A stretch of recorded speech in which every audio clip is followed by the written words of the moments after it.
Hello friends, welcome back to my channel Sathya. இன்றைக்கி எப்போ போல் 2 இன்ட்ரெஸ்டிங்கான பிளாக் பார்க்கலாம் வாங்க. ஸோ இன்றைக்கி நான் ஸ்நாக்ஸ் பண்ணிகிட்ருக்கேன். இது சன் ஸ்கூல்லேருந்து வீட்டுக்கு வந்த டைமு. கோதுமை மாவு ஒரு 2 கப் போட்டிருக்கேன். 1 கப் போட்டேன். 1 கப் கோதுமை மாவு, அப்புறம் தேவையான அளவுக்கு ஒரு 1/2 கப் சர்க்கரை போடலாம், இல்லைன்னா பனக்கற்கண்டு போடலாம், இல்லைன்னா நாட்டு சர்க்கரை போடலாம். ஸோ கொஞ்சோண்டு சால்ட்டு ஒரு பிஞ்ச் அளவுக்கு. ஸோ இதில் தண்ணி கலந்து தோசை பதத்துக்கு வர வரைக்கும் தண்ணி கலந்துட்டு அது தோசை சுட்டு எடுத்திங்கன்னா இனிப்பு தோசை ரெடி. இது ரொம்ப நல்லாயிருக்கும், ட்ரை பண்ணி பாருங்கள் இந்த ரெசிபி. இது நாங்கள் சின்ன வயசுலேருந்து எங்கள் அம்மா செஞ்சு கொடுப்பாங்க. அது எனக்கு ரொம்ப பிடிக்கும். இதில் நெய் ஊற்றி தான் செய்யணும், அப்போ தான் டேஸ்ட் இன்னும் நல்லாயிருக்கும். பக்கத்தில் ஷெட்டு கட்டிகிட்ருக்காங்க. ஸோ அதனால் மண்ணெல்லாம் குமிச்சு போட்டு இது பண்ணிகிட்டு இருந்தாங்க. சன் அவெஞ்சர்ஸ் செட்டு புதுசாக வாங்கியிருந்தான், பொம்மை வாங்கி கொடுத்துருந்தாங்க வீட்டுக்காரங்க. ஸோ அதை வச்சு விளாண்டுருந்தார். ஸ்கூல் விட்டு வந்தோடனே ட்ரெஸ் இனிமேல் தான் மாற்றி விட்டு கொடுக்கணும். அவருக்காக தான் நான் ஸ்நாக்ஸ் பண்ணிகிட்டு இருந்தேன். அதுக்கப்புறம் பார்த்தீங்கன்னா இது நைட் டைமுக்கு தேங்காய் சட்னியும் முட்டை தோசையும் பண்ணலாம் அப்படின்ட்டு பண்ணிகிட்ருக்கோம். ஸோ பண்ணிகிட்ருக்கேன் நான். ஸோ ஃபஸ்ட்டு தோசைக்கல்ல தோசை மாவு நம்ம எப்பயும் கரைச்ச மாதிரி வச்சுக்கணும். அதை ஒரு கரண்டி ஊற்றிட்டு அது மேலே ஒரு முட்டையை ஃபுல்லும் உடச்சி ஊற்றிடணும். உடச்சி ஊற்றிட்டு அதில் தேவையான அளவுக்கு மிளகுத்தூள், அப்புறம் சிக்கன் மசாலா பொடி கொஞ்சோண்டு தூவி விட்டுருக்கேன். அப்புறம் தேவையான அளவுக்கு உப்பு, இதெல்லாம் போட்டு நல்லா தோசை கரண்டியிலே நல்லா தேய்ச்சி விட்டிங்கன்னா எல்லா இடத்துலையும் பரவிடும். அதுக்கப்புறம் பார்த்திங்கன்னா கொஞ்சோண்டு ஆயில், ரொம்பலாம் ஆயில் தேவையில்லை, லைட்டாக சைடில் ஊற்றி விட்டுட்டு அதுக்கப்புறம் பார்த்திங்கன்னா பரட்டி போட்டிங்கன்னா முட்டை தோசை ரெடி ஆயிரும். ஸோ இந்த முட்டை தோசை ட்ரை பண்ணி பாருங்கள், நல்லாயிருக்கும். ஒரு முட்டை தோசை சாப்பிட்டாவே வயிறு ஃபுல்லாகிடும். ஸோ 3 முட்டை எடுத்திருந்தேன். ஸோ அதுக்கப்புறம் 3 பேரும் ஒவ்வொரு தோசை வச்சு சாப்பிட்டோம். நல்லா வயிறும் ஃபில்லிங்காக இருந்தது. முட்டை வேறு சாப்பிட்ணுன்னு ஆசையாக இருந்துச்சு. ஸோ அதனால் பண்ணியிருந்தேன். ஹலோ ஃப்ரெண்ட்ஸ், இப்போ பார்த்தீங்கன்னா இன்றைக்கி டே இன்றைக்கி செவ்வாய்க்கிழமை ஆகுது. ஸோ இன்றைக்கி வீடியோ எடுத்துகிட்ருக்கேன். இப்போ நான் கரெக்டாக 8:15 ஆகுது டைமு. நான் இன்றைக்கி நைட்டில் என்ன சமையல் பண்ணுறேன் அப்படிங்கிறத உங்கள்கிட்ட நான் ஷேர் பண்ணிக்கிறேன். ஸோ அது மட்டும் இல்லாமல் இதுக்கு முன்னாடி ஒரு சின்ன ஸ்நாக்ஸ் ரெசிபியும், அதுக்கப்புறம் பார்த்தீங்கன்னா நைட்டு ரெசிபி தான் நான் முட்டை தோசை ரெசிபி போட்டிருந்தேன். ஸோ அதுவும் பார்த்துருப்பீங்கன்னு நினைக்கிறேன். ஸோ இது கண்டினியூவாக அடுத்த டேயில் எடுத்தது. ஸோ இன்னைக்கு சாம்பார் வச்சுருந்தேன் காலையில். ஸோ சாம்பாரும் நைட்டுக்கு சட்னி பண்ண போகிறேன், தேங்காய் சட்னியும்.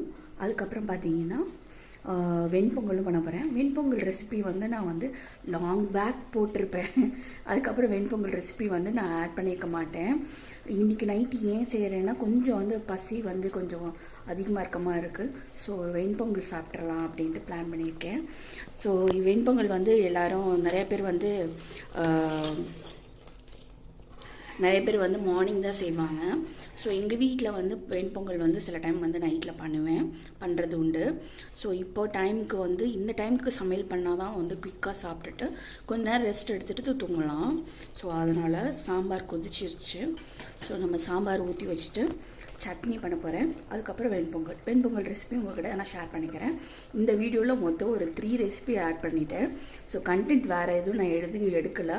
ஸோ அதனால் இதை மட்டும் கவர் பண்ணி போட்டிருக்கேன். வாங்க பார்க்கலாம். ஸோ பாருங்கள், சாம்பார் நல்லா கொதிச்சிருச்சு. இன்றைக்கி நான் முருங்கைக்காவும் அவரைக்காவும் போட்டு சாம்பார் பண்ணியிருந்தேன்.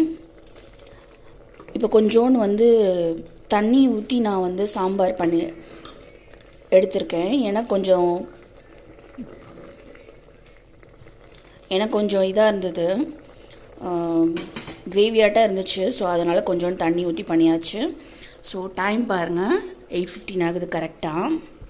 சாம்பார் பார்த்திங்கன்னா நல்லா வேக வச்சு கடையை வச்சு கடைஞ்சிலாம் பண்ணுவாங்க. அதை விட பருப்பு வந்து கொஞ்சம் மீடியம் இதில் வேக வச்சு பண்ணிங்கன்னா சாம்பார் வந்து கொஞ்சம் இனிப்பாக டேஸ்ட்டாகவும் இருக்கும். ட்ரை பண்ணி பாருங்கள். அந்த மாதிரி பருப்பு வந்து கொஞ்சம் குழஞ்ச மாதிரி இருக்கணும். ஸோ அந்த மாதிரி ஸ்டேஜில் வந்து செஞ்சு பாருங்கள். சாம்பார் வந்து அவ்வளோ இனிப்பாக இருக்கும், டேஸ்ட்டாகவும் இருக்கும்.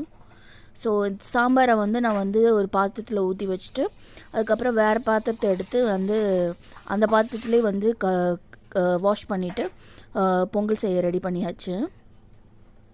குக்கர் வச்சிடலாம். நான் வந்து ஆக்சுவலாக எவ்வளோ குவான்டிட்டி பண்ண போகிறேன்னா 1 டம்ளர் வந்து அரிசி போட போகிறேன். நீங்கள் வந்து உங்கள் வீட்டில் எவ்வளோ டம்ளர் இருக்கோ அதில் வந்து எவ்வளோ தேவைப்படுதுன்னு பார்த்துக்கோங்க. நான் உங்களுக்கு மெஷர்மெண்ட் சொல்லிடுறேன். ஸோ பார்த்தீங்கன்னா நான் இந்த 1 டம்ளருக்கு வந்து எடுக்க போகிறேன். இந்த டம்ளர் பார்த்துக்கோங்க, இவ்வளோ சைஸில் இருக்குது. இந்த 1 டம்ளர் அரிசி வந்து எங்கள் 3 பேருக்கும் போதுமானது குவான்டிட்டி வரும். ஸோ இந்த 1 டம்ளருக்கு வந்து நம்ம அரிசி ஆட் பண்ணலாம். ஃபஸ்ட்டு வந்து ஆயில் ஊற்றிடலாம். ஆயிலும் கீயும் சேர்த்து ஊற்றுங்க. ஸோ நான் இவ்வளோ ஆயில் ஊற்றிருக்கேன். ஒரு 4 ஸ்பூன் வந்து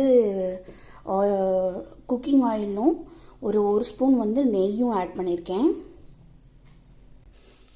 அதுக்கப்புறம் பார்த்திங்கன்னா ஒரு 1.5 ஸ்பூன் வந்து ஜீரகம் போட்டிருக்கேன், 1 ஸ்பூன் மிளகு போட்டிருக்கேன், அப்புறம் பச்சை மிளகா ஒரு 2 போட்டிருக்கேன், கருவேப்பிலை போட்டிருக்கேன். ஸோ இதெல்லாம் நல்லா பொரிஞ்சதுக்கப்புறமா இதுக்கப்புறம் பார்த்திங்கன்னா நான் எந்த டம்ளரில் வந்து பச்சை அரிசி போட போகிறேனோ அதே டம்ளரில் வந்து ஒரு 1/4 டம்ளர் வந்து பாசி பருப்பு போட்டுக்கிறேன். ஸோ அதுக்கப்புறம் பார்த்தீங்கன்னா இந்த 1 டம்ளர் அளவுக்கு வந்து பச்சரிசி எடுத்துக்கோங்க. ஸோ அதுக்கப்புறம் பார்த்தீங்கன்னா 1 டம்ளரில் வந்து கொஞ்சம் கம்மியாக எடுத்திருக்கேன். ஸோ இந்த அளவுக்கு வந்து பச்சரிசி ஆட் பண்ணிக்கலாம். இந்த டம்ளரில் வந்து எந்த டம்ளரில் அரிசியும் பருப்பும் போட்டிருக்கோமோ அதே டம்ளரில் வந்து நம்ம வந்து 4 கப்பு வந்து தண்ணி ஊற்றணும். ஸோ பார்த்திங்கன்னா நான் வந்து 4 டம்ளர் தண்ணி ஆட் பண்ணிக்கிட்டேன். இதில் பார்த்தீங்கன்னா நான் வந்து ஒரே ஒரு பிஞ்ச்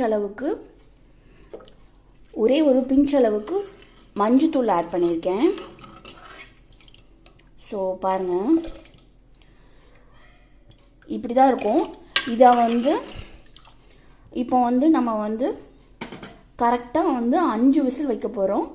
5 விசில் வச்சு எடுத்துடலாம். ஸோ நான் வந்து தேவையான அளவுக்கு உப்பு போட்டுக்கிட்டேன். இப்போ இந்த ஸ்டேஜில் வந்து ஒரு 2 ஸ்பூன் வந்து கீ வேணும்னா கீ ஆட் பண்ணிக்கலாம். அப்படி இல்லை இந்த இதே போதுன்னா நீங்கள் விட்டுறலாம்.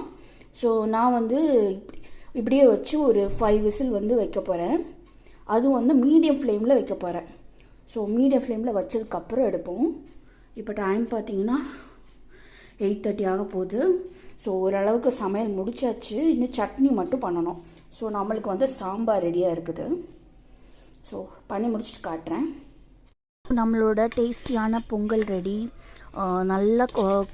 நல்லா குழஞ்சி அது எடுக்கிறப்பமே நல்லா சாஃப்டாக இருக்குது பாருங்கள். இந்த மாதிரி டெக்ஸ்சரில் நீங்கள் வந்து பண்ணிங்கன்னா சரி டேஸ்ட்டாக இருக்கும்.